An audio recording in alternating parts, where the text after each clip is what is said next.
Hey, what is up, guys? You're watching Epic Pokemon TCG. And what I got for you today, guys, is one of the new decks that has sprung up from Celestial Storm, which is going to be Zoroark Banette. Now, I do apologize, guys. There is a whole lot of Zoroark on my channel right now, and realistically, I'm still working on getting cards for the next format, and working on getting certain things. So, Zoroark variants is pretty much all I got at the moment. So, I do apologize for that. But don't worry, guys. Some variety is coming. But we're going to start this one off by taking a look at Banette GX here.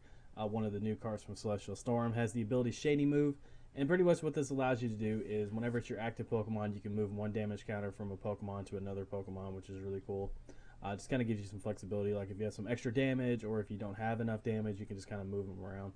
And then Shadow Chant, 30, and then 10 more damage for each supporter card in your discard pile, but you can add more to 100 damage this way. So realistically, this is kind of a late game card, so you can really lead with Zoroark and then just kind of come in and just sweep up with Banette. I would say mid to late game probably.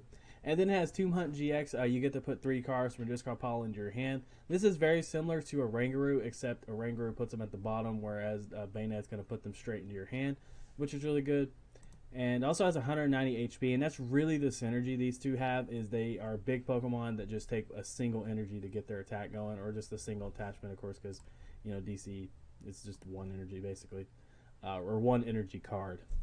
And I played this Shuppet just because it has 60 HP. That's really why I played that one. But next up we have Zoroark, and pretty much this card can go into any deck. Its attack takes a single DCE. It has great draw acceleration. You get to discard a card from your hand and get to draw 2 cards. So you can pitch something out of your hand that you just don't want or don't need anymore, and just get some useless cards out of the way. And then Righteous Beating, you could really two-shot Pokemon depending on how you have your field set up. But pretty much you can do 150 with a choice band, or just 120 without a choice band and a full field. And it's just a really nice card, and it's honestly, guys, it's just a great card all around, and that's why it's so popular. But next up, we're going to take a look at a Rangaroo with Resource Management. I covered Tomb Hunt, but basically with cards like Puzzle Time and Special Charge leaving the format going in the next format, you really need ways to get stuff like DCEs and items and all that such back. So a Rangaroo is a really solid card. And on top of that, this card can also attack Hoopa, which is really big. Hoopa is definitely a very annoying Pokemon. Profound Knowledge for 60, and then your opponent's active Pokemon is now confused. Hoopa is just all around annoying. I don't know if it'll be relevant or big going in the next format, but we'll just have to see. Just kind of have that out there that you can attack with a Rangaroo, and just kind of hit that sucker a couple times. And next up we have Macargo, another new card from Celestial Storm. Has the ability to smooth over once during the turn before you attack. You may search your deck for a card, shuffle your deck, and then put that card on top of it.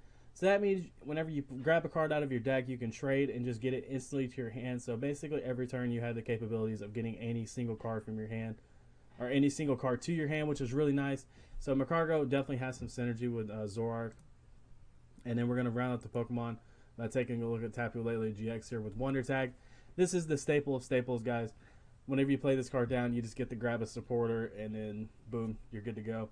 Especially with this deck, I prefer the Apricorn engine over anything, like the Pokemon Fan Club, and then just not playing any supporters to get stuff to your hand. I don't know why people are going that route, but especially with a Zoroark deck, you definitely want some type of engine that can get your field set up.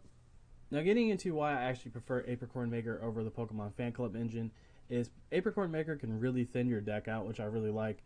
Just allows you to search for 2 ball cards and add them to your hand. And this is also a really nice mid to late game card with Timer Ball. But when you look at it, if you grab 2 Nest Ball early on, like in your first turn or something like that, you get to play them down too. So that's going to be 4 cards just thinned out of your deck right there. And then also on top of that, you can grab 2 Timer Ball, which is really nice late game. And then you get to add those to your hand. And if the odds are in your favor, you'll get to flip like at least half, which will be 2. Sometimes I'll flip all 4, I'll just get 1. But if you're super duper lucky, you'll get 3. But most of the time you don't. I usually get 2 heads when I grab 2 Timer Ball, but it's just a really nice way to thin your deck out, and that's why I actually prefer this engine. And I think the con with this is really that you're taking up a lot of space in your deck. I think that's the only downside to this engine. So if you do personally prefer the Pokemon Fan Club engine, definitely go for it. Another reason why it's really good is because you can search out Tapu Lele with Pokemon Fan Club, and you don't have to play it down, so you have that guaranteed supporter for next turn, I believe anyway, to my knowledge. But that's just one of the good things about the Fan Club engine. But I just personally prefer the Apricorn Maker engine, and really we have 3 Nest Ball, and then we have 2 Timer Ball, and of course 4 Ultra Ball, which is really nice. So that's just what I prefer personally. But we also have Cynthia in here. Just it's the supporter right now. You get to shuffle your hand to your deck and then draw 6 cards. And then I also run 3 Tate and Lisa. My logic with this is if Cynthia is amazing with getting to shuffle your hand to your deck and then draw 6 cards, surely Tate and Lisa getting to shuffle and get 5 and also having a switch effect, it's just really good. I'm having trouble talking today. This is brutal. But anyway, next up we have 2 Guzma just to bring stuff up off the bench. Now you can also grab this back with Oranguru, and you get to grab it back with Banette GX, which is really nice. But we also have Acerola. The cool thing about Acerola is, this, like I said earlier, like this deck really just has 2 Pokemon that take a single energy to start going, or a single energy attachment. And so you get just to pick those up because they can take a couple shots, which is really good. And that's another reason why I run Max Potion in this deck, is the same reason. It's just you get to heal the damage off and get some prize denial in. But we also run Altar of the Moon. This is a card I'm kind of up in the air about. It can give you free retreat, which is really sweet.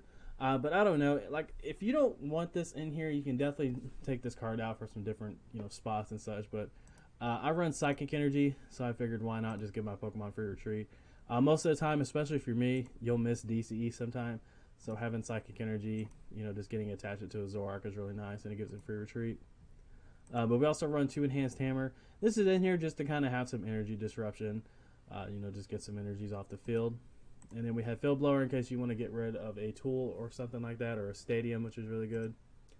And then we have Choice Band just to add some extra damage, which is really nice. And then we round out the deck with 6 Psychic and 4 DC. So the deck, oh yeah, by the way, we have Rescue Stretcher. Forgot about that.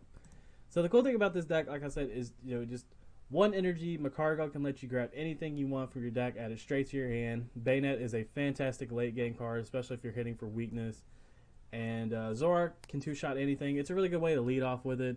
So, I mean, you got a lot of stuff going on with this deck, but basically it's just 2 Pokemon that have a lot of HP that take a single energy attachment to start attacking, which is really nice. So, yeah, that is going to do it for me, guys. Hope you enjoyed the video. If you do, make sure to give the video a thumbs up and subscribe if you're not already subscribed. And this deck is just a generic list. It's, nothing too crazy, nothing too special. It's just like a straightforward list, so you guys can take it, kind of change it up, do whatever you want with it. But yeah, I appreciate you guys for watching. Have a great day. I'm about to go tune into some COD champs. I'm very excited. So yeah, this is Epic Pokemon TCG signing out.